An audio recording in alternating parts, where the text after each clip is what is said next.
Comment ಬಾಕ್ಸ್ನಲ್ಲಿ ಕೆಲವು comment ಮಾಡಿದ್ರು, ಅದ್ರ ಬಗ್ಗೆ ಕೂಡ ನಾನು ಈ ಸಮಯದಲ್ಲಿ ಮಹತ್ವವಾಗಿ ಉತ್ತರ ಕೊಡಲಿಕ್ಕೆ ಪ್ರಯತ್ನ ಮಾಡ್ತೀನಿ. ಸಾಕಷ್ಟು ಜನ ಕಮೆಂಟ್ ಮಾಡಿದ್ರು, ಏನೇನು ಕಮೆಂಟ್ ಮಾಡಿದ್ದಾರೆ ನೋಡಿ. ನೀವು ಕೂಡ ಕಮೆಂಟ್ ಮಾಡಿದರೆ ಇದರಲ್ಲಿ ನಾನು ಉತ್ತರ ಕೊಡ್ತಿರ್ತೇನೆ ನೋಡಿ.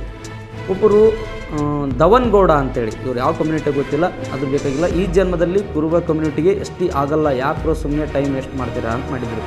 ಧವನ್ ಗೌಡ ಅವರೇ, ನೀವು ಯಾವ ಸಮುದಾಯ ಅಂತ ಗೊತ್ತಿಲ್ಲ, ಬಟ್ ದಯವಿಟ್ಟು ಈ ಥರ ಕಾಲೆಳೆಯೋ ಕೆಲಸ, ಇನ್ನೊಬ್ಬರ ವಾಲ್ನಲ್ಲಿ ಬಂದು ಈ ಥರ ಕಾಮೆಂಟ್ ಮಾಡೋ ಕೆಲಸ ಮಾಡಬೇಡಿ. ರಾಜು ದಾವಣಗೆರೆ ಅವರು ಕೆಳಗಡೆ ಕೇಳಿದ್ದಾರೆ, ಯಾರು ನೀವು ಅಂತಂದರೆ ಇನ್ನೂ ರಿಪ್ಲೈ ಮಾಡಿಲ್ಲ ನೀವು. ಜೊತೆಗೆ ವಾಟ್ಸ್ ಯುವರ್ ಪ್ರಾಬ್ಲಮ್ ಅಂತ ಸುರೇಶ್ ಅವರು ಕೇಳಿದ್ದಾರೆ, ರಿಪ್ಲೈ ಮಾಡಿಲ್ಲ. ನಿಮ್ಮದು ಇಲ್ಲಿ ಅವಶ್ಯಕತೆ ಇಲ್ಲ ಈ ಪ್ರಶ್ನೆ ಅಂತ ಈ ಸಮಯದಲ್ಲಿ ಹೇಳ್ತೀನಿ. ಪೂರ್ವ ಸಮಯಕ್ಕೆ ಎಷ್ಟಿ ಮೀಸಲಾತಿ ಕೊಡೋದು ನೀವಲ್ಲ, ಕೊಡೋರೇ ಬೇರೆ ಇದ್ದಾರೆ, ನಾವು ಕೇಳೋರು ನಾವಿದ್ದೇವೆ. ಇಲ್ಲಿ ಕಡ್ಡಿ ಅಳ್ಳಾಡಿಸೋ ಕೆಲಸ ದಯವಿಟ್ಟು ಮಾಡಬೇಡಿ. ರುದ್ರಪ್ಪ ಎನ್ನುವರು ಹಾಲುಮತ ಸಮಾಜಕ್ಕೆ ವಿಶೇಷ ಕಾಳಜಿ ವಹಿಸುವಂಥ ರಾಜು ಮೌರ್ಯ ದಾವಣಗೆರೆ ಅವರಿಗೆ ಶತಕೋಟಿ ವಂದನೆಗಳಂತ. ಧನ್ಯವಾದಗಳು ಸರ್. ನಾವು ಕೂಡ ಅವರಿಗೆ ಧನ್ಯವಾದ ತಿಳಿಸ್ತೇನೆ. ನಮಗೆ ಎಷ್ಟಿ ಬೇಕು, ಆದರೆ ಇದರ ಬಗ್ಗೆ ಸಿದ್ದರಾಮಯ್ಯ ಧ್ವನಿ ಎತ್ತಾ ಇಲ್ಲ, ಏಕೆಂದರೆ ಅವರಿಗೆ ಮುಸ್ಲಿಂ ಮತ ಬೇಕು, ಕುರುಬರು ಬೇಡ, ಅವರು ಮುಸ್ಲಿಂ ಓಲೈಕೆ ಮಾಡ್ತಾಯಿದ್ದಾರೆ ಅಂತ ಕಾಮೆಂಟ್ ಮಾಡಿದ್ದಾರೆ ಶ್ರೀನಾಥ್ ಅವರು. ಓಕೆ ಶ್ರೀನಾಥ್ ಅವರೇ, ಇದರ ಸಿದ್ದರಾಮಯ್ಯನವರ ಗಮನದಲ್ಲಿದೆ ಅಂತ ಭಾವಿಸ್ತೋಣ, ನೋಡೋಣ ಏನಾಗುತ್ತೆ. ಬಟ್ ಸಿದ್ದರಾಮಯ್ಯನವರು ಧ್ವನಿ ಎತ್ತಿಲ್ಲ ಅನ್ನೋದು ವಾಸ್ತವನೇ. ಇಲ್ಲಿ ಎಷ್ಟಿ ಬೇಕು ಕುರುಬ ಸಮುದಾಯಕ್ಕೆ, ಆದರೆ ಸಿದ್ದರಾಮಯ್ಯನವರು ಧ್ವನಿ ಎತ್ತುತ್ತಿಲ್ಲ, ಇದು ನೈಜ ಸಂಗತಿ. ಏಕೆಂತಂದರೆ ಹಾಲುಮತ ಸಂಸ್ಕೃತಿ ವೈಭವ ತೆಂಟನಿ ಬ್ರಿಡ್ಜ್ನಲ್ಲಿ ನಡೆದಾಗ ಸಿದ್ದರಾಮಯ್ಯನವರು ಆ ಬಗ್ಗೆ ತುಟಿ ಬಿಚ್ಚಲಿಲ್ಲ, ಅದ್ರ ಬಗ್ಗೆ ಮಾತಾಡಲಿಲ್ಲ. ಜೊತೆಗೆ ಈಗ ಕೇಂದ್ರ ಸರ್ಕಾರದ ಮೇಲೆ ಒತ್ತಡ ಹಾಕುವಂಥ ಕೆಲಸ ಕೂಡ ಸಿದ್ದರಾಮಯ್ಯನವರು ಮಾಡ್ತಾಯಿಲ್ಲ ಎನ್ನುವಂಥ ಮಾಹಿತಿ ಬಂದಿದೆ. ಶ್ರೀನಾಥನ್ ಅವರು ಮತ್ತೆ ಕಮೆಂಟ್ ಮಾಡಿದ್ದಾರೆ, ಎಷ್ಟಿ ಮೀಸಲಾತಿ ಸಿಗುತ್ತಾ, ಸಿಕ್ಕರು ಎಷ್ಟು ದಿನ ಆಗ್ಬೋದು ತಿಳಿಸಿ ಅಂತ ಹೇಳಿದ್ದಾರೆ. ನೋಡಿ ಸರ್, ನಾವು ಮಾಧ್ಯಮ ನಮಗೆ ಏನು ಮಾಹಿತಿ ಬಂದಿರುತ್ತೋ ಅದನ್ನು ಹಾಕ್ತೀವಿ. ಎಷ್ಟಿ ಮೀಸಲಾತಿ ಸಿಗುತ್ತೆ, ಬಟ್ ಇಂತಿಷ್ಟು ದಿನ ಅಂತಿಲ್ಲ, ಅದಕ್ಕೆ ಸಮಯ ಹೋಗುತ್ತೆ. ಆಮೇಲೆ ಇನ್ನೊಬ್ಬರು ಮಾರ್ತಂಡಪ್ಪ ಎನ್ನುವಂಥವ್ರು, ನಾಯ್ಕಲ್ ಎನ್ನುವಂಥವ್ರು ಕಮೆಂಟ್ ಮಾಡಿದರೆ, ಕರ್ನಾಟಕದಲ್ಲಿ ಕುರುಬ ಸಮಾಜದ ಜನಸಂಖ್ಯೆಯು 50 ಲಕ್ಷದಷ್ಟಿದೆ ಎಂದು ಗೊತ್ತಾಗಿದೆ, ಅದು ಹೇಗೆ ಪರಿಶಿಷ್ಟ ಪಂಗಡಕ್ಕೆ ಸೇರಿಸುತ್ತಾರೆ ಅಂತ ಪ್ರಶ್ನೆ ಕೇಳಿದ್ದಾರೆ. ನೋಡಿ ಮಾರ್ತಂಡಪ್ಪ ಸರ್, ಕರ್ನಾಟಕದಲ್ಲಿ ಅಂತಲ್ಲ, ಭಾರತ ದೇಶದಲ್ಲಿ ಬೇರೆ ಯಾವುದೇ ರಾಜ್ಯ ತಗೊಳ್ರಿ, ಯಾವುದೇ ಒಂದು ಸಮುದಾಯ ಒಟ್ಟಿಗೆ ಸೇರ್ಪಡೆ ಆಗಬೇಕಾಗಿತ್ತಂದರೆ ಲೋಕೂರ್ ಸಮಿತಿಯ ಪ್ರಕಾರ 5 ಗುಣಲಕ್ಷಣಗಳನ್ನು ಹೊಂದಿರಬೇಕು. ಬುಡಕಟ್ಟು ಗುಣಲಕ್ಷಣ. ಆ ಜನಸಂಖ್ಯೆ ಎಷ್ಟಿದೆ ಅಂತ ನೋಡೋದಿಲ್ಲ.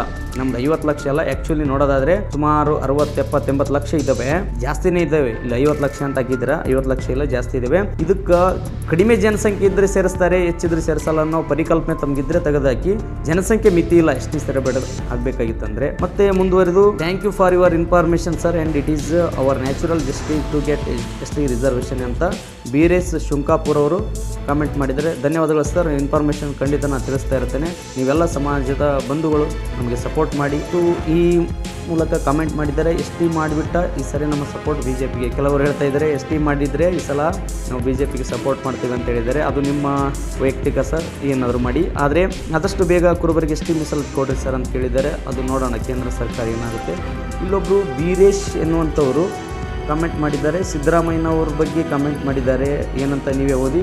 ಬಟ್ ಬೀರೇಶ್ ಅವರೇ ತಪ್ಪು ತಿಳ್ಕೊಬೇಡಿ, ಇಲ್ಲಿ ಸರೂರು ಹಾಲುಮತ ಮೂಲ ಗುರುಪೀಠ, ಅಲ್ಲಿಗೆ ಸಿದ್ದರಾಮಯ್ಯನವರು ಭೇಟಿ ನೀಡಿದ್ರು, ಅದ್ರ ಬಗ್ಗೆ ಅಲ್ಲಿ ನಾವು ಮಾಧ್ಯಮದಲ್ಲಿ ವಿಡಿಯೋ ಹಾಕಿದ್ವಿ.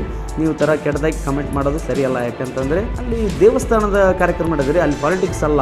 ಇನ್ನು ಕೊಟ್ರೇಶನ್ ಅವರು ಕೇಳಿದ್ದಾರೆ, ಇವತ್ತು ಏನು ಇನ್ಫಾರ್ಮೇಷನ್ ಎಷ್ಟಿಗೆ ಬಗ್ಗೆ ಬಂದಿಲ್ಲ ಸರ್ ಅಂತ. ಅದೇ ಮಾಹಿತಿ ಕೊಡಲಿಕ್ಕೆ ನಾನು ಇವತ್ತು ಈ ವಿಡಿಯೋ ಮಾಡ್ತಾಯಿದ್ದೀನಿ ಸರ್. ತಾವು ಸಮಾಜದ ಬಗ್ಗೆ ಕಾಳಜಿ ಇರೋದಕ್ಕೆ ತುಂಬ ಧನ್ಯವಾದಗಳು. ಮತ್ತು ಇನ್ನು ಮಹಾದೇವ್ ಕೆಂಚಯ್ಯ ಅನ್ನುವಂಥವ್ರು ಕಮೆಂಟ್ ಮಾಡಿದ್ದಾರೆ, ಕುರುಬ ಸಮಾಜದವರಿಗೆ ಗೊತ್ತಿಲ್ಲದ ಹಲವಾರು ವಿಚಾರಗಳನ್ನು ನಿಮ್ಮ ಚಾನಲ್ನಲ್ಲಿ ಮುಖಾಂತರ ತಿಳಿಸಿದ್ರಿ, ಇದೇ ರೀತಿ ಮುಂದುವರಿಯಲಿ, ಸಮಾಜ ನಿಮ್ಮನ್ನು ಸ್ಮರಿಸುತ್ತದೆ, ನಿಮ್ಮ ಶ್ರಮಕ್ಕೆ ಜಯವಾಗಲಿ ಅಂತ ಹೇಳಿದ್ದಾರೆ. ತುಂಬ ಧನ್ಯವಾದಗಳು ಸರ್. ನಮಗೆ ಗೊತ್ತಿರುವಂಥ ಮಾಹಿತಿ, ಸಮಾಜದಲ್ಲಿ ಹಿರಿಯರು ತಿಳಿಸುವಂಥ ಮಾಹಿತಿಯನ್ನು ಈ ಒಂದು ಸೋಷಿಯಲ್ ಮೀಡಿಯಾದಲ್ಲಿ ಆಗ್ತಾ ಇರ್ತವೆ. ನಿಮ್ಮೆಲ್ಲರ ಸಪೋರ್ಟ್ ಖಂಡಿತ ಸಮಾಜವನ್ನು ಕೂಡ ಕೊಟ್ಟಕ್ಕೆ ಇದೊಂದು ಸಾಮಾಜಿಕ ಜಾಲತಾಣವನ್ನು ಒಂದು ರೌಂಡ್ ಸರ್ಕಲ್ನಾಗಿ ಮಾಡಿಕೊಂಡು ನಾವು ಒಂದು ಬಳಕೆ ಮಾಡಿಕೊಳ್ಳೋಣ.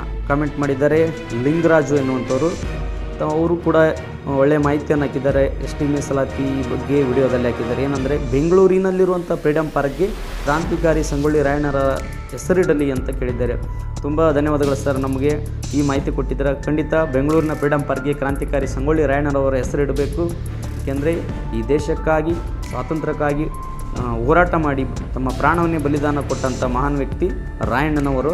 ಅಂಥ ರಾಯಣ್ಣನವರ ಒಂದು ಹೆಸರನ್ನು ಫ್ರೀಡಮ್ ಪಾರ್ಕ್ ಇಡಬೇಕನ್ನೋದು ತುಂಬ ಸಂತೋಷದ ಸಂಗತಿ. ಈ ವಿಷಯವನ್ನು ಸಮುದಾಯ ಒಕ್ಕೊರಲಿನಿಂದ ಕೇಳಬೇಕಾಗಿದೆ.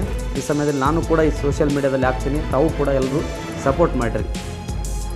ಇನ್ನೊಬ್ಬರು ಕಾಮೆಂಟ್ ಮಾಡಿದ್ದಾರೆ, ರೇವಣ್ಣ ಅವರೇ, ಕಾಸ್ಟ್ ಸೆನ್ಸಸ್ ರಿಲೀಸ್ ಆದರೆ ನಮಗೆ ರಿಸರ್ವೇಷನ್ ಸಿಗುತ್ತಾ ಕರ್ನಾಟಕದಲ್ಲಿ ಅಂತ ಕೇಳಿದ್ದಾರೆ.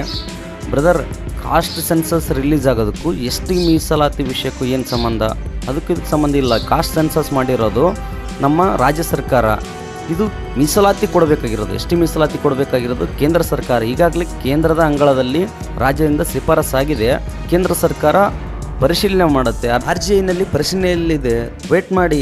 20 ವರ್ಷ ಆಗುತ್ತೋ 10 ವರ್ಷ ಆಗುತ್ತೋ ಸಮಯ ಕೇಳೋಕ್ಕೆ ಇಲ್ಲೇನೋ ನಮ್ಮ ಮನೆಯಲ್ಲಿ ಕೆಲಸ ಮಾಡಾಕತ್ತಾರೇನ್ರಿ? ಅರ್ಥ ಮಾಡ್ಕೊಡ್ರಿ. ಸಾಧ್ಯ ಸಪೋರ್ಟ್ ಮಾಡಿರಿ. ನಿಮ್ಮೆಲ್ಲ ಕಾಮೆಂಟು ನೋಡಿದ್ದೇವೆ, ನೋಡ್ತಾ ಇದ್ದಾರೆ ಹೋರಾಟಗಾರರು ಕೂಡ. ಅಲ್ಲಿಗೆ ಅರ್ಥ ಮಾಡ್ಕೊಳ್ಳಿ ಸ್ವಲ್ಪ. ನೀವೇ ಏನೇನು ಮೆಸೇಜ್ ಹಾಕಿದ್ರೆ ನಾನು ನೋಡಿದ್ದೀನಿ.